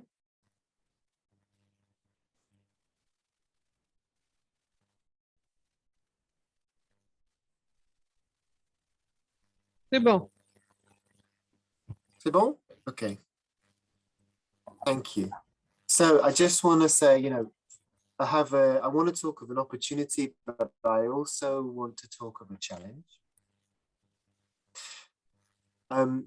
But before I do, I just have to say a very big congratulations to you for your fantastic work. It's clearly a source of huge optimism for us. Alex, I must stop you again. It seems there's a technical problem we're going to fix. Okay. Perhaps Sylvie wants to go whilst you fix the technicals. Oui, je peux prendre la parole si ça vous arrange pour gagner un petit peu de temps. Régler le problème technique, Sylvie, je vous invite à prendre la parole. Oui, pas de problème. Merci à Alex de me passer la parole et merci beaucoup à toutes et tous pour ces témoignages très vibrants, y compris de Diakoumba. C'est très inspirant. Donc peut-être pour vous resituer, donc effectivement, moi je suis au sein de l'équipe qui travaille sur les projets de santé au sein de la division santé-protection sociale de l'AFD. Et j'ai eu l'occasion notamment de travailler avec certains d'entre vous dans le cadre du programme d'EMSAN, avec Équilibre et Population notamment. Et je porte aujourd'hui aussi la voix de ma collègue qui a suivi Change Lab, qui n'est pas moi, mais on a beaucoup travaillé ensemble. Donc je tiens juste à repréciser un petit peu le cadre. Moi, je suis vraiment très admirative de l'ensemble de ces initiatives que vous menez dans les pays. Ce que ça crée, de voir en fait ce que ça crée sur le terrain, les émulations positives qu'il y a entre les différents centres de santé, entre les différents centres qui soutiennent les jeunes, entre les jeunes eux-mêmes aussi. Je trouve ça extrêmement positif et ça donne envie de capitaliser sur ces effets d'émulation. Les effets transformateurs sur les jeunes eux-mêmes, je trouve ça extrêmement inspirant Et vous qui avez été sur scène et qui avez traduit en fait vos expériences, notamment, je pense à Mariette avec la mobilisation des maires. J'ai beaucoup de questions en fait sur la possibilité, comment vous vous sentez légitime et d'arriver à prendre la parole et de vous exprimer et d'être entendu et de voir que c'est non seulement entendu, mais c'est nécessaire et impératif. Donc moi, j'aimerais vraiment pouvoir non seulement reporter tout ce que j'ai entendu aujourd'hui de très inspirant à mes collègues qui travaillent sur des instructions de projet et de pouvoir vraiment disséminer cette information sur la nécessité et l'obligation de consulter la jeunesse et notamment les leaders quand on instruit des projets. Mais on y reviendra dans un deuxième temps. Moi, ce que ça m'évoque, ça fait tellement écho à ce que j'ai vécu, ne serait-ce qu'il y a 2 semaines au Niger. J'ai le Niger dans mon portefeuille de projets santé et j'ai pu me rendre sur un des financements que l'on a de renforcement des jeunes filles à l'école, les maintenir le plus possible à l'école en travaillant sur du cash transfert. Et j'ai pu voir à quel point il y avait besoin d'un leadership, mais de pair à pair, quoi, de jeune à jeune, parce que ce que j'ai trouvé, en fait, quand j'ai posé des questions aux adolescentes, mais aussi aux femmes un peu plus âgées qui délivrent des messages de sensibilisation, à quel point parfois les messages étaient décalés. Et j'aimerais tellement pouvoir utiliser les posters et les diffuser dans nos projets, en fait, en termes de messages et d'exemples à donner. Donc, je pense que pour moi, ce que ça m'inspire, c'est d'utiliser les bons messages et donc de pouvoir vraiment aussi vous donner la parole, nous, en tant que bailleurs, de pouvoir vraiment avoir le temps de travailler sur ces messages avec vous, évidemment. Nous, on n'est pas une agence de mise en œuvre, on est une agence de financement, mais on peut impulser. Et je pense que moi, ce qui m'intéresse, c'est de voir comment est-ce qu'on peut être effectivement à votre service et relayer ces messages, relayer les portes d'entrée dans les institutions, notamment.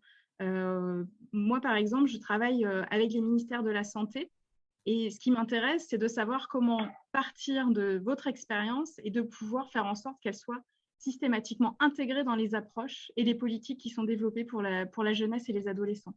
Je sais que c'est le cas au Niger. Le ministère de la Santé a été fusionné avec le ministère de la Population. Il y a une direction dédiée aux adolescents.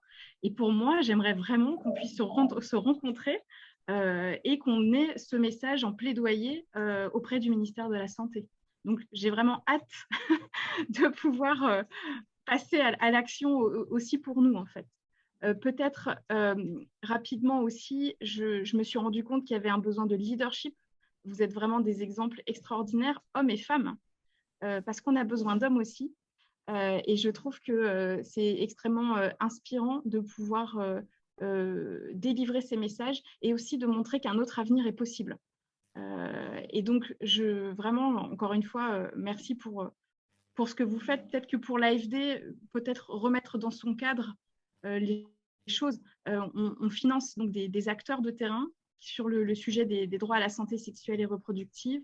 On garantit l'accès à une offre de services complète et de qualité. On essaie de travailler sur le changement de normes et je crois que vraiment passer par tous les réseaux et les canaux que vous développez dans les projets, c'est essentiel. Parce qu'effectivement, comme vous l'avez dit, vous représentez une énorme partie de la population et donc ça doit s'adresser à la jeunesse. C'est obligatoire.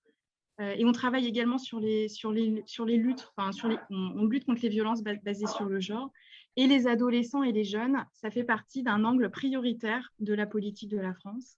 Et donc, du coup, le projet Change Lab, mais aussi un projet sœur, donc démographie et santé au Niger, le projet que j'ai par exemple au Niger que l'on suit, mais également bien d'autres, notamment au Sénégal. Je pense au projet Sans Cesse mené par Soltis.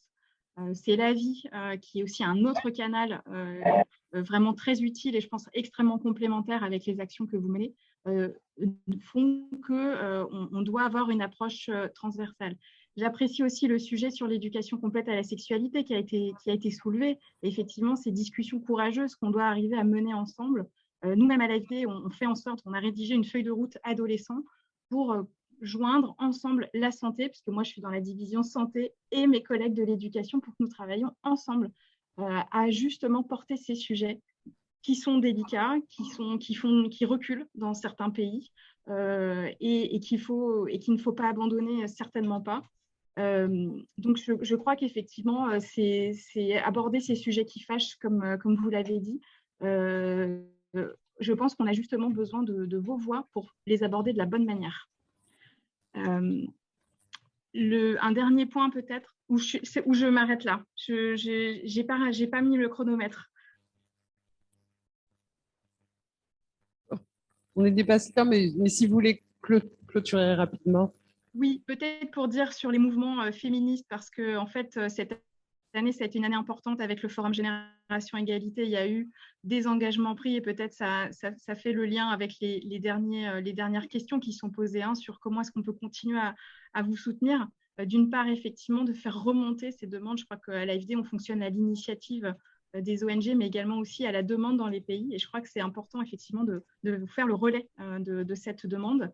Et effectivement, on essaie de soutenir les mouvements féministes. On a un fonds qui s'appelle de soutien aux organisations féministes. Et là, il y a un projet sur la santé sexuelle et reproductive de 15 millions d'euros qui est lancé, qui s'appelle l'Initiative féministe en action. Et je pense que c'est de ces expériences-là que l'on doit pouvoir capitaliser et après passer à l'échelle, en fait. Moi, l'enjeu, en fait, c'est de voir comment... Moi, ma vraie question, c'est comment partir de ces expériences-là qui sont uniques, transformatrices, et passer à l'échelle. C'est une question aussi que j'ai pour vous, parce que peut-être que vous avez des idées pour nous orienter, nous, bailleurs, sur comment attaquer les choses de la bonne manière et avoir un dialogue stratégique avec les autorités de vos pays. Et je vous remercie. Merci beaucoup pour votre intervention. J'entends des choses très, très positives, très encourageantes en termes de collaboration possible et de perspective. Donc, je pense que c'est un dialogue qui s'initie aujourd'hui, notamment directement avec les partenaires, et je trouve ça très intéressant. Alex, je vais vous passer la parole en espérant que cette fois-ci, ce sera la bonne. C'est à vous. So, is that working now? Alors. How is that working? Go ahead. Yeah, does that work okay?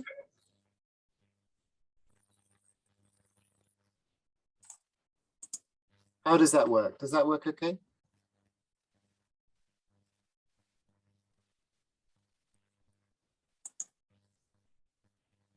I think maybe it's not working properly.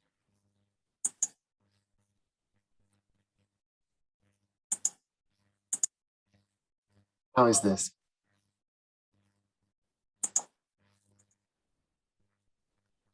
Do we still have a technical problem? Yes, it's okay. It's okay, fantastic. Well, firstly, surely we need a round of applause for the technical producers.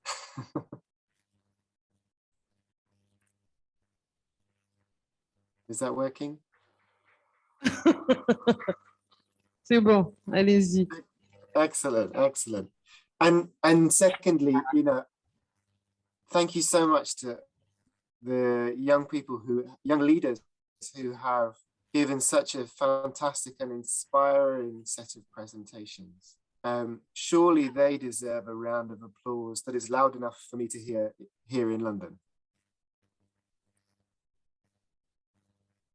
I think you may have problems with the sound. Can you hear me okay? Yes. It's okay. Perfect.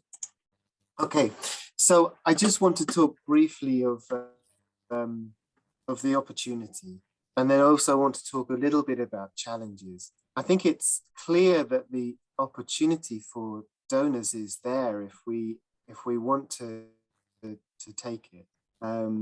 There is this new generation coming through of young people, of young leaders, of new civil society organizations that we should be meeting. We should be supporting those organizations. And That will take hard work from our side, because that means we need to support lots more organizations rather than concentrating our support to a few smaller organizations. So we need to be prepared to do that hard work, because it's clear that the opportunity and the moment is there to make sure we do that. But I think building on what we heard from Jakumba, I'm struck by how jealous I am of you as young people in West Africa. In my country, in the United Kingdom, and I'm sure you would see the same in France or other countries as well, we're living in aging populations. The average voter is probably somewhere around about 48 years old or something like that. Whereas in parts of West Africa, you probably have about 3 times as many 18-year-old voters as you would have for one 48-year-old. That's so exciting. This opportunity is now, and this power is already yours. So I'm very jealous of you for the opportunity that you have as a young generation coming through, the most educated generation, the most connected generation, and one of the biggest generations of all time, to shape the future of your countries, but also of sexual reproductive health and rights.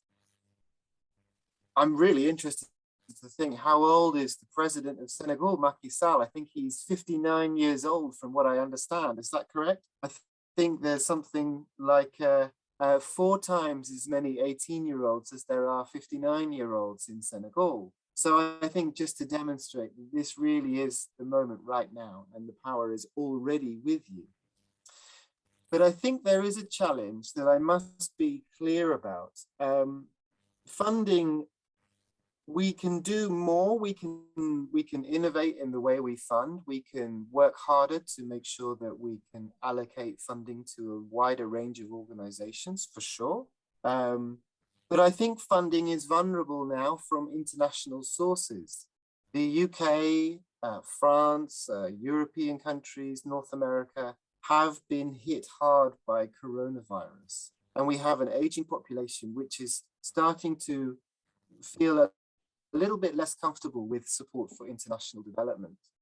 So I have to say, as much as we need to do more to support, and we can support better, you can't rely on the United Kingdom or France or European Union or America for the finance to fuel the change in the future.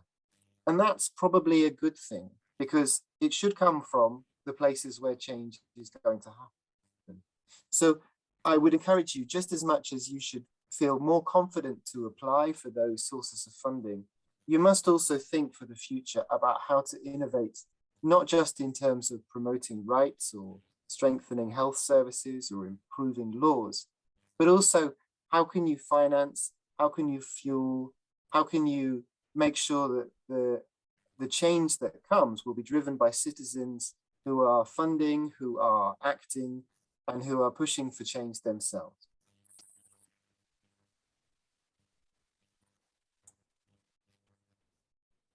Thank you.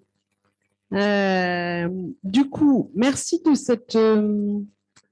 cette intervention, à la fois sur la question de la nécessité d'accroître les financements et de mieux financer aussi les organisations, et même les organisations de petite taille, ce qui rejoint aussi, je pense que Diakumba voulait souligner dans son intervention, et la nécessité aussi de partir de l'expertise des organisations locales qui sont parfois dans des formats un peu moins, comment dire, formalisés, je n'arrive pas à trouver d'autres mots, donc formalisés et classiques, plus informels, notamment sur nos territoires en Afrique de l'Ouest. Mais du coup, je trouve intéressant d'avoir cette réflexion avec vous, et cette nécessité aussi d'adaptation des partenaires aux réalités et aux changements que poussent les générations actuelles, et la place que veut prendre aussi la jeunesse actuelle sur les territoires. Et j'ai entendu, me semble-t-il, Alex, cette aussi réflexion autour des difficultés des PTF occidentaux, je vais le dire comme ça, au regard du contexte Covid et des besoins aussi sur ces territoires-là. Et peut-être la réflexion autour de la question des financements domestiques. Peut-être c'était ça l'idée, aussi sur ces sujets. Je vais proposer à la salle et à nos participants en ligne de réagir. Je voulais juste dire un mot sur la question de l'OCS, mais peut-être les partenaires seront plus à même de parler de la campagne Je veux savoir. Non, non, non. La campagne Je veux savoir d'Yacoumba, qui a été une campagne menée dans le cadre du projet Change Lab autour de l'ECS, une mobilisation sociale et politique autour de l'ECS sur les différents pays, donc qui a donné lieu à différents projets sous des formats plutôt innovants, puisqu'il y a eu de la production artistique sur ces sujets.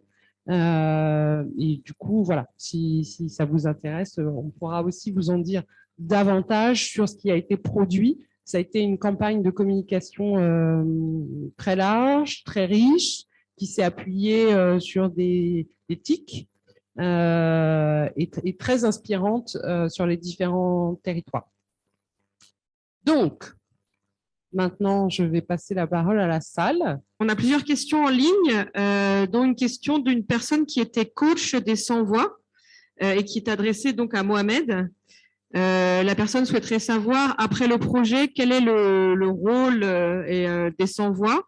Qu'est-ce que vous avez mis en place pour accompagner les sans-voix pour la suite?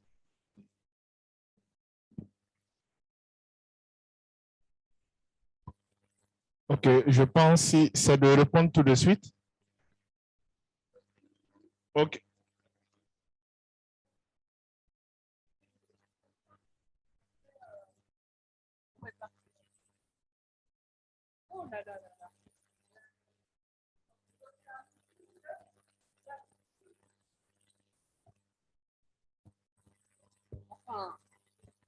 Alors, attends. J'utilise mon droit de censure avant même de l'utiliser. On fait des interventions très courtes pour que tout le monde puisse s'exprimer. Merci, Kaya. Félicitations pour ce panel de haut niveau, vraiment très important.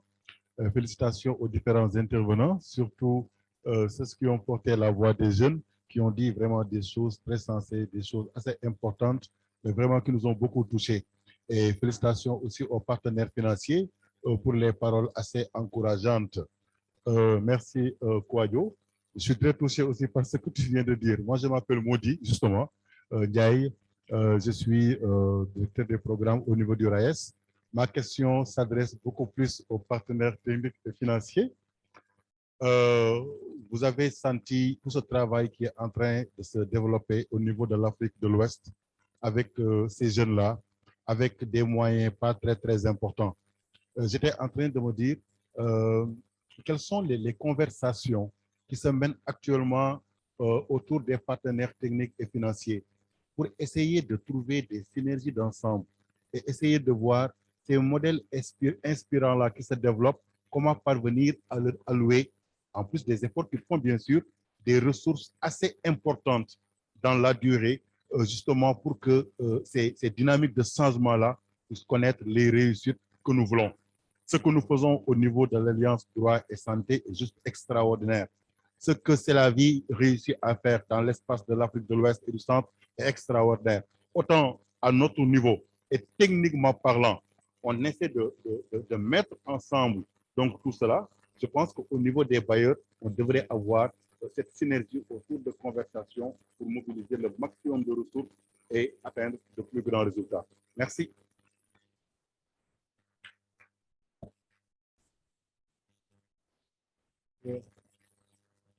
Oui, non, c'est deux mots. Au fait, merci. C'est bon? Au fait, à entendre aussi les panélistes, on a l'impression que tout a marché. est-ce que réellement dans le cadre de leur travail aussi, que ce soit au Bénin, encore au Niger ou encore au Mali, est-ce qu'ils ont aussi des difficultés? Parce que je sais que le travail qui a été fait, tout n'a pas été rose avec Covid et tout ça, mais comment et quelles sont les difficultés qu'ils ont eues et comment est-ce qu'ils ont pu relever les défis par rapport aux difficultés? Voilà, merci.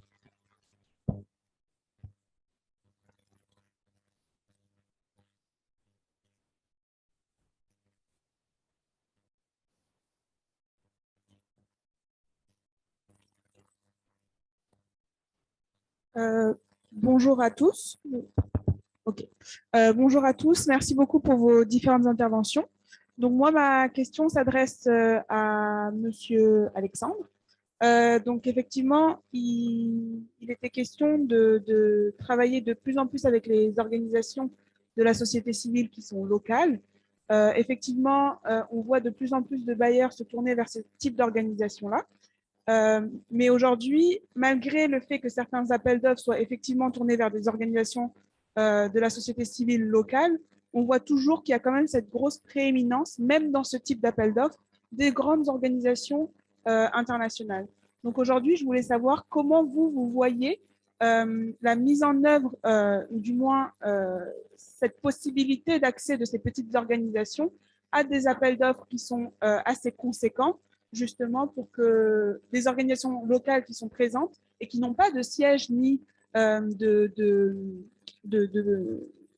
représentation en Europe puissent avoir accès à ces financements-là. Merci beaucoup. Ça fait 4. Okay.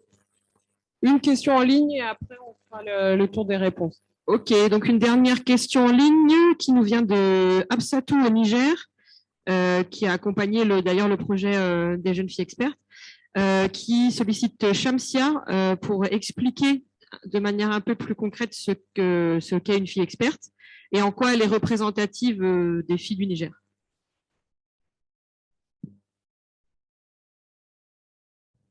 Alors, Mohamed, dans une version courte. Parce que je connais Mohamed.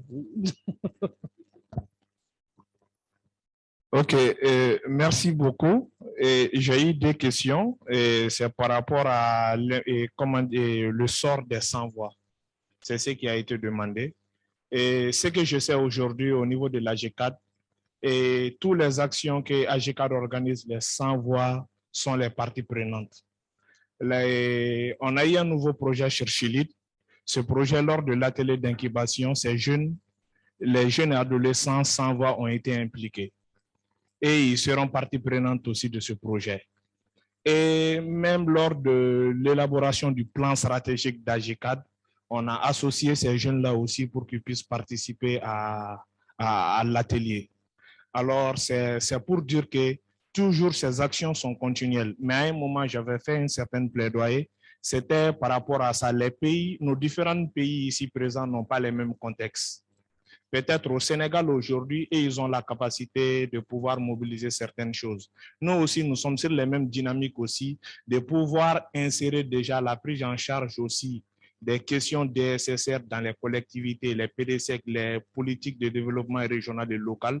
Nous sommes là en train de faire des plaidoyers pour que les jeunes puissent participer à ça et donner aussi leur opinion un peu à ça pour qu'on puisse prendre ça en compte déjà dans les collectivités. Et l'autre question aussi qui était adressée par Job par rapport aux différentes difficultés qu'on a reçues, certes, on ne peut pas mener ce genre de projet sans pourtant être confronté à des difficultés. On a été confronté à plusieurs difficultés. J'ai parlé de l'arrivée du coronavirus qui nous a un peu handicapés aussi, et même aussi l'implication des alliés, parce que les alliés pensaient déjà qu'on allait leur donner de l'argent pour qu'ils puissent orienter déjà les enfants. Alors, à un moment, ce n'était pas compris. On a fourni beaucoup d'efforts pour essayer de leur faire savoir que ce n'était pas ça. Et surtout aussi, la continuité de certaines activités. Il y a d'autres qui venaient représenter certaines structures, mais de leur retour ne faisaient pas de récession. Alors, on a eu ce genre de difficultés aussi dans le cadre du projet. et même avec l'accompagnement, avec Equipop aussi. Et je pense qu'on n'a pas eu grande difficulté, mais parfois c'était l'athée qui nous fatiguait un peu. Alors pour notre compréhension au début, de la façon dont nous on comprenait l'athée, et c'était pas les mêmes. On pensait que c'était des comment dirais-je, et des accompagnements. Mais au fur et à mesure, quand on exécutait le projet, ça nous a permis de pouvoir comprendre l'ATE et de le réviser encore. Alors ça a été des difficultés, mais des difficultés positives qui nous ont permis de pouvoir corriger ces difficultés avant la fin du projet. Élément technique. Juste, on continue sur la difficulté. Non.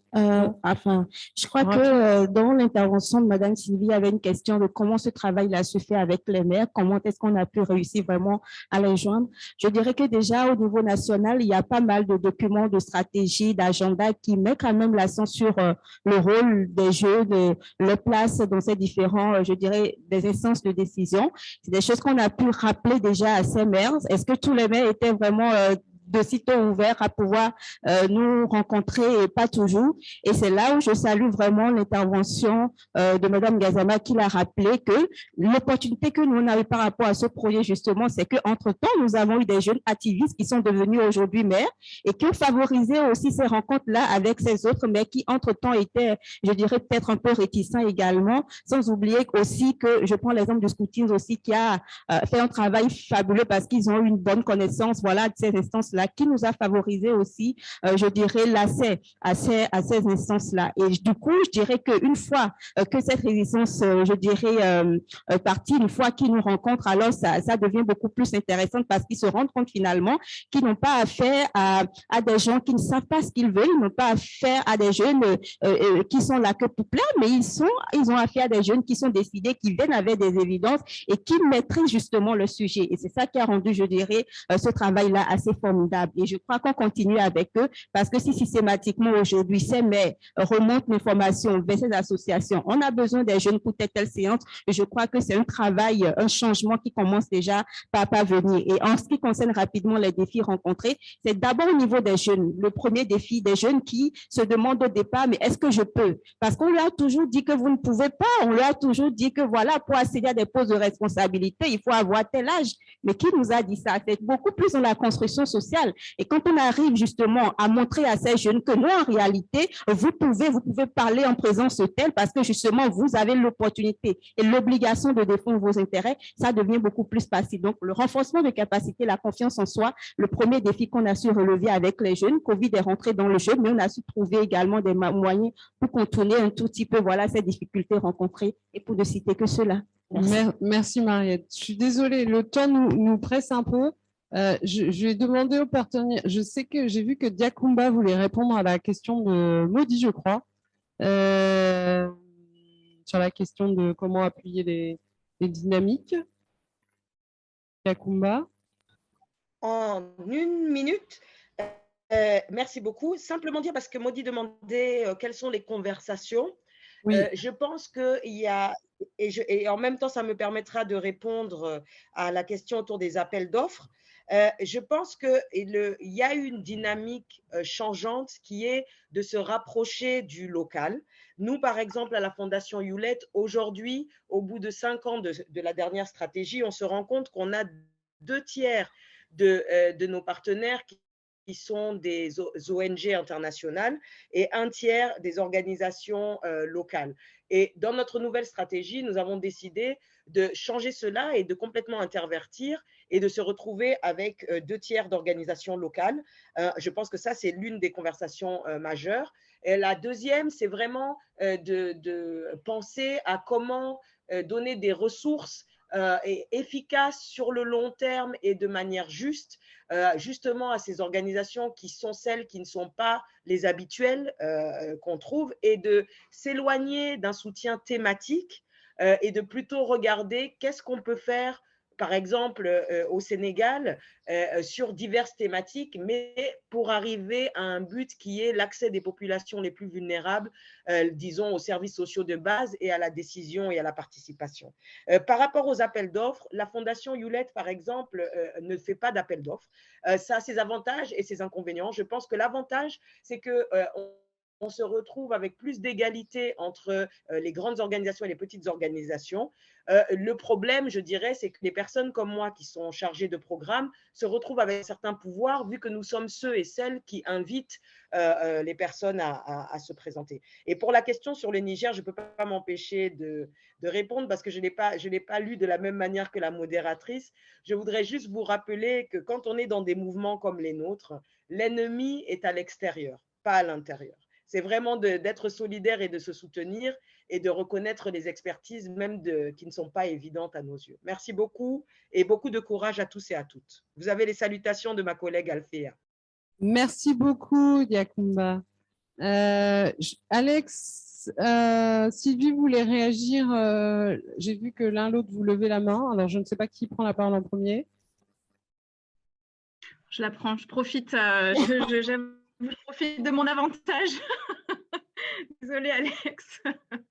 Je gagne un tout petit peu de temps. Moi, je vais être très rapide, mais juste pour dire aussi qu'un bailleur bilatéral comme l'AFD a des avantages et des inconvénients également en termes d'action.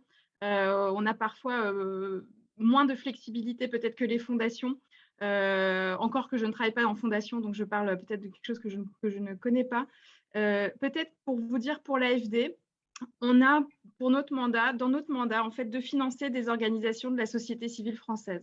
Donc, c'est comme ça, on finance des ONG françaises, ça fait partie de ce qu'on doit faire, en fait. Et on est ravis de le faire.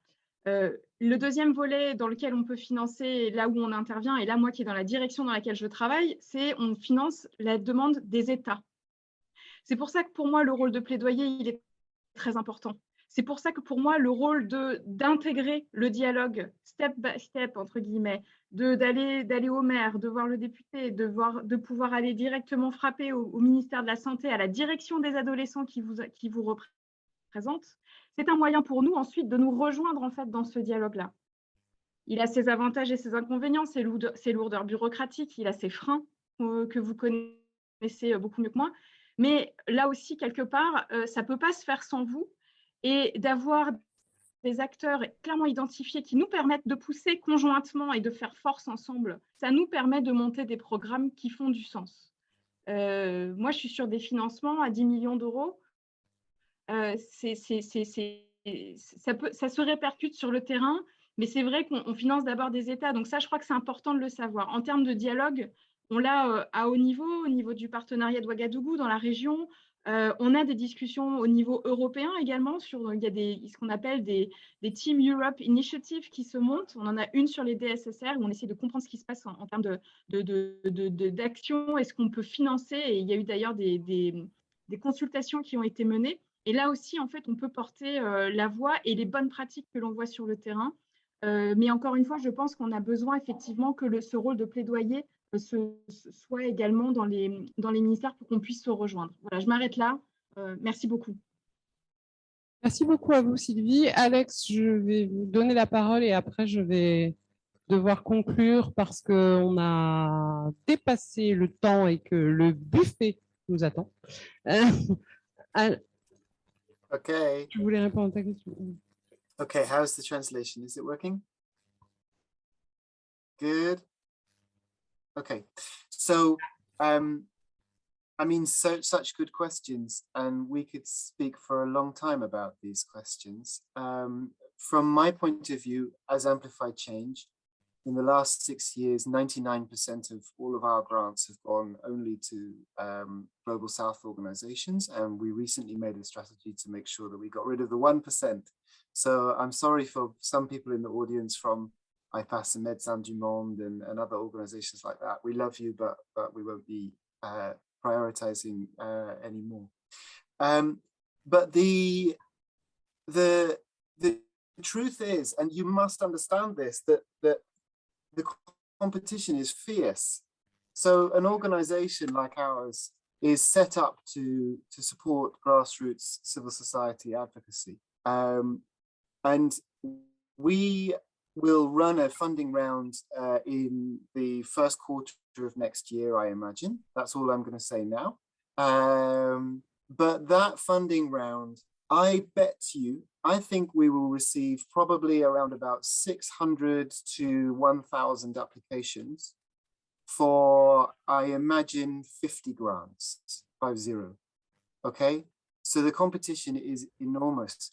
And also the amount of funding that comes into a mechanism like Amplified Change, which can support civil society organizations, it's not enough to meet that demand. We can do that, but we don't have the money in our bank account to do that sort of support. So there is a real gap between the level of demand and the level of finance that is available. So it is a very, very critical thing that we do remember to go back to thinking about how can we fuel this ourselves with locally driven money, with our own labor and voluntarism. It still continues to be hugely important because yes, we want to support as much as possible, but you cannot completely rely on us. Two things I want to say though. Yes, you guys have great capacity. We've seen it. So I think that in international development, we need to see more cutting unnecessary stuff. Do we need to keep paying for capacity building, which can be sometimes can cost as much as a grant that we could give to a small civil society organization to fund themselves for 2 years. You know, it would be it would be so much more exciting to give the money towards supporting an organization rather than supporting a conference that brings people together, but isn't necessarily clear how much that will achieve. And I think the last thing that I would probably want to say here is that it is important that we also invest in, and it's something that we're focusing on, is building the capacity of local grant makers. Amplified Change is it's a mechanism that's built capacity to support, but also there are already established very strong grant makers who are working in countries or in regions, and we want to see more of that happen, because I've got problems with my older generation here and the politics over in this country. I want to focus on doing that work. I don't want to keep focusing on supporting international development. And it's very clear that there are local grant makers who can easily step up and do that. And we'll be concentrating on supporting them in the next few years. Coach Alex. Shamsia, si je ne te dis pas, alors tu as 1 minute. 1 minute pour répondre à la question sur le l'opportunité. Alors déjà, je remercie l'ensemble des PTF pour les encouragements et je profite aussi pour dire à Madame Sylvie que nous avons hâte de pouvoir travailler ensemble pour porter haut ce discours. Et c'est effectivement l'un des objectifs de notre mission, pouvoir faire adopter ce discours-là pour qu'il soit utilisé à l'échelle nationale et beaucoup plus, pourquoi pas. Alors, pour répondre aux questions, des difficultés, il y en avait eu. Premièrement, c'était au sein du groupe, en fait, il y avait des diversités, des profils différents, des statuts différents. Donc, au niveau des prises de position, il y avait des tiraillements. Il fallait s'entendre, en fait, pour pouvoir avoir un même positionnement.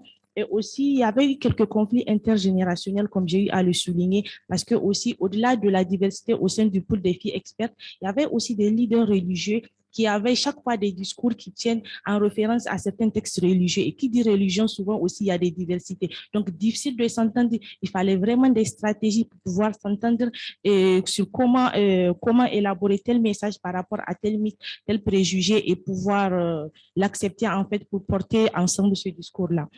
L'autre chose aussi, nous avons eu des difficultés à convaincre les OSC alliés à utiliser notre argumentaire. Parce qu'ils se disaient, en fait, vous avez élaboré votre argumentaire, mais on aurait dû être là. D'accord, ça c'est une bonne question, mais lors de l'élaboration de l'argumentaire, ça a été un processus pleinement inclusif. Les gens toutes les parties prenantes étaient invitées, mais évidemment, tout le monde ne pouvait pas participer. Donc, on a eu du mal à les convaincre, mais par la grâce de Dieu, on a pu y arriver et beaucoup ont promis d'intégrer cet argumentaire-là dans leurs différents plans d'action pour pouvoir l'utiliser dans la mise en œuvre de leurs activités. Ce qui m'amène à la dernière question, la question de la légitimité de la fille experte. Pourquoi nous sommes des experts de la jeune fille? Pourquoi est-ce que on s'affirme être des experts de la condition féminine. Ça a été aussi une difficulté. En même temps, ça me permet de répondre à la dernière question. Donc, nous sommes experts de la jeune fille parce que nous sommes d'abord des jeunes filles avec des statuts différents.